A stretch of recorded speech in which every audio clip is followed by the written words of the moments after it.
નમસ્કાર મિત્રો, જય માતાજી. સ્વાગત છે તમારું પવિત્ર વાણી યુટ્યુબ ચેનલમાં. મિત્રો, જેમ કે આપણે બધા જાણીએ છીએ કે ગ્રહોની ચાલના કારણે જ આપણે લોકો આપણા જીવનમાં બદલાવ અનુભવીએ છીએ અને આના કારણે જ આપણા જીવનમાં સુખ અને દુઃખનું આગમન થાય છે. તમને બતાવી દઈએ કે શનિદેવને સર્વોચ્ચ ન્યાયાધીશની ઉપાધિ આપવામાં આવી છે, જે અનુચિત કાર્ય કરવા વાળા લોકોને સમય આવવા પર દંડ આપે છે. જેના પર શનિદેવ ક્રોધિત થઈ જાય તેનો નાશ થવો તો નક્કી જ છે. જ્યોતિષની માનો તો ગ્રહોની ચાલના કારણે એવા સંયોગ બની રહ્યા છે કે શનિદેવ હવે ઊંધી ચાલથી સીધી ચાલ એટલે કે વક્રીય ચાલમાંથી માર્ગીય થવાના છે, જેનો કેટલીક રાશિવાળા લોકો પર ખૂબ જ ઊંડો પ્રભાવ પડશે. મિત્રો, હિન્દુ ધર્મમાં ભગવાન શનિદેવને કળિયુગના દેવતા કહેવામાં આવે છે અને તમને બતાવી દઈએ કે વ્યક્તિના જીવનમાં જે સારા અને ખરાબ કાર્યો થાય છે તે બધા જ શનિની મહાદશા પર આધાર રાખે છે.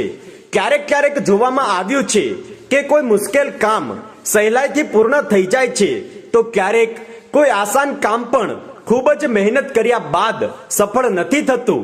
જો તમારા જીવનમાં ખૂબ જ વધારે સંઘર્ષ ચાલી રહ્યો છે, ખૂબ જ વધારે પરેશાનીઓ ચાલી રહી છે, તો તમે સમજી લો કે આ બધું શનિ દોષના કારણે થઈ રહ્યું છે. જો તમે આ પરેશાનીઓને ઓછી કરવા માંગો છો તો તમારે ભગવાન શનિદેવને પ્રસન્ન કરવાના જ રહેશે. મિત્રો, અમે તમને બતાવી દઈએ કે ભગવાન શનિદેવ તે જ લોકોથી પ્રસન્ન થાય છે જે સારું વ્યક્તિત્વ અને સારા કર્મો કરે છે. જે લોકો સારા વ્યક્તિત્વ વાળા હોય છે અને સદૈવ સારા કર્મો કરે છે, જે કોઈની પણ સાથે અન્યાય નથી કરતા. આની સાથે જ જો શનિદેવને પ્રસન્ન કરવાના સૌથી સારા ઉપાય વિશે અમે વાત કરીએ તો તે છે કે સાંજના સમયે નિયમિત રીતે શનિ ચાલીસાનો એકવાર પાઠ અવશ્ય કરવો જોઈએ.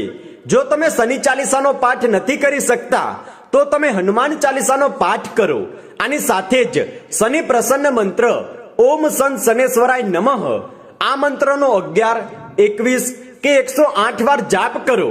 મિત્રો, આ શનિદેવનો સૌથી પ્રિય મંત્ર કહેવાય છે અને જે વ્યક્તિ આ મંત્રનો દરરોજ ઓછામાં ઓછા 11 વખત જાપ કરી લે તો તે શનિદેવના ગુસ્સાથી બચી જાય છે. તેના પર ભગવાન શનિદેવ પ્રસન્ન થઈ જાય છે. જો તમારાથી કંઈ પણ નથી થઈ શકતું તો તમે આખો દિવસ ભગવાન શનિદેવનું નામ મનમાં ને મનમાં જાપ કરતા રહો. મિત્રો, તમારી જાણકારી માટે બતાવી દઈએ કે કાલે 142 દિવસો બાદ 10:45 શનિદેવ વક્રીય ચાલમાંથી માર્ગીય થવાના છે. મિત્રો, શનિદેવના માર્ગીય થવાના કારણે જે રાશિ પર ઘણા દિવસોથી શનિદેવનો દુષ્પ્રભાવ હતો તે હવે દૂર થઈ જશે. તમને બતાવી દઈએ કે શનિ છેલ્લે 11 ઓક્ટોબર 2020 વક્રીય થયા હતા. આની પહેલા 21 ફેબ્રુઆરીએ શનિએ ધનુ રાશિમાંથી મકર રાશિમાં ગોચર કર્યું હતું. શનિદેવનું માર્ગીય થવું જ્યોતિષની દ્રષ્ટિએ એક ખૂબ જ મોટી ઘટના કહેવાય છે. તમારી જાણકારી માટે બતાવી દઈએ કે શનિદેવના માર્ગીય થવાના કારણે કેટલીક રાશિઓના જીવનમાં ચાલી રહેલી પરેશાનીઓ દૂર થશે, તો એકાદ રાશિ એવી પણ હશે જેને આ પરિવર્તન દરમિયાન સાવધાન રહેવાની જરૂરત છે. હા મિત્રો, તમારી જાણકારી માટે બતાવી દઈએ કે શનિદેવ 2.5 વર્ષો બાદ એક રાશિમાંથી બીજી રાશિમાં ગોચર કરે છે. આનાથી શનિદેવની સાઢેસાતી અને ઢૈયા શરૂ થાય છે. શનિદેવના આ રાશિ પરિવર્તનથી કુંભ રાશિવાળા લોકો પર શનિની સાઢેસાતીનું પહેલું ચરણ શરૂ થઈ ગયું છે. સાથે જ ધન અને મકર રાશિમાં પહેલાથી જ શનિની સાઢેસાતીનો પ્રભાવ ચાલી રહ્યો હતો, તે પણ આ મહિનાના અંત સુધીમાં સમાપ્ત થઈ જશે. તમને બતાવી દઈએ કે શનિદેવના વક્રીય થવાના કારણે કેટલીક રાશિઓને શનિની સાઢેસાતી અને ઢૈયાના કારણે મુસીબતોનો સામનો કરવો પડી રહ્યો હતો. હવે શનિ આ રાશિવાળા લોકોને રાહત આપશે. સૌથી મોટી રાહત મેષ રાશિવાળા લોકોને મળશે, કેમ કે આ રાશિવાળા લોકો પર શનિની અષ્ટમની ઢૈયા હતી જે હવે સમાપ્ત થશે.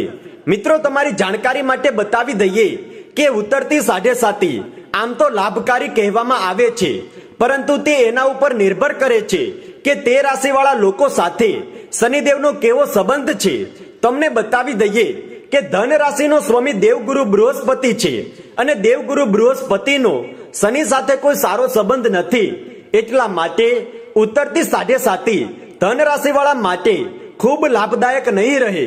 હા મિત્રો, શનિદેવની દ્રષ્ટિ તમારા ચતુર્થ કુટુંબ, અષ્ટમ મૃત્યુ તથા એકાદશ ભાવ પર પડશે.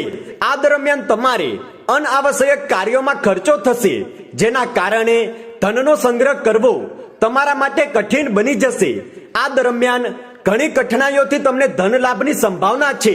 સાથે જ તમારા માટે શનિ સાઢીનો એકદમ અંતિમ સમય ચાલશે અને આ સમયે શનિ જતા જતા કંઈક સારું કરીને પણ જશે.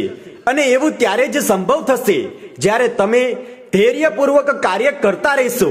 વાસ્તવમાં આ સાઢે સાતી તમારા માટે જોશ, સાહસ અને આત્મવિશ્વાસનો સંચાર કરીને જશે. શનિ સાઢે સાતીના મધ્ય ભાગમાં તમને ભૌતિક સુખ સુવિધાઓની પ્રાપ્તિ થશે. વાહન ઇત્યાદિ ખરીદવા માટે પણ તમારા માટે પ્રબળ યોગ બનશે. આ દરમિયાન તમારું મન ભક્તિ અને આધ્યાત્મિક સત્સંગમાં વધારે લાગશે. તમે તમારી પદ પ્રતિષ્ઠા અને માન સન્માનને પુનઃ પ્રાપ્ત કરશો. સાથે જ સ્વાસ્થ્ય સંબંધિત કોઈ પરેશાનીઓ ચાલી રહી હતી કે ચાલી રહી છે તો તેમાં પણ જલ્દી જ સુધારો થશે. શનિદેવના ક્રોધથી બચવા માટે તમે ભગવાન હનુમાનજીની આરાધના કરો. જો તમારું સ્વાસ્થ્ય ખરાબ ચાલી રહ્યું છે તો તમે બજરંગ બાણનો નિયમિત રીતે જાપ કરો. આની સાથે જ સાઢે સાતીથી મુક્તિ મેળવવા માટે તમે શનિવારના દિવસે વાંદરાઓને કેળા તેમજ ચણા ખવડાવવાથી તમને શુભ ફળોની પ્રાપ્તિ થશે.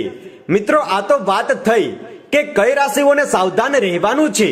હવે વાત કરીએ તે રાશિઓની જેને આ ચાલ પરિવર્તનથી અત્યાધિક ફાયદો જોવા મળશે. તો તમને બતાવી દઈએ કે શનિના માર્ગીય થવાના કારણે મિથુન રાશિ, કન્યા રાશિ, કર્ક રાશિ, મેષ રાશિ, કુંભ રાશિ અને વૃશ્ચિક રાશિ વાળા લોકોને અત્યાધિક લાભ અને ફાયદો થશે. આ રાશિ વાળા લોકોના બધા જ બગડેલા કાર્યો સફળતાપૂર્વક પૂર્ણ થશે. તમારા જીવનમાં સુખ, સમૃદ્ધિ અને ધનનું આગમન થશે. પરિવારનું વાતાવરણ ખુશીઓથી ભરેલું રહેશે. ભગવાન શનિદેવના આશીર્વાદથી તમારા જીવનમાં આવનારી બધા જ પ્રકારની અડચણો દૂર થશે. આની સાથે જ જો તમે કોઈ નવા કાર્યનો આરંભ કરશો તો તેમાં પણ તમને સફળતા મળશે. આ દરમિયાન તમે દિન દુગની અને રાત ચોગની તરક્કી હાંસલ કરતા આગળ વધશો અને સમાજમાં તમારી એક અલગ ઓળખાણ સ્થાપિત કરવામાં કામયાબ થશો. તો મિત્રો, કમેન્ટ બોક્સમાં સાચા દિલથી જય શનિદેવ અવશ્ય લખો. અને જો આ વિડીયો અને આ જાણકારી તમને પસંદ આવી હોય તો વિડીયોને લાઈક કરો, શેર કરો અને જો તમે અમારી ચેનલ પર નવા છો તો ચેનલને સબસ્ક્રાઇબ કરવાનું ના ભૂલતા. ધન્યવાદ.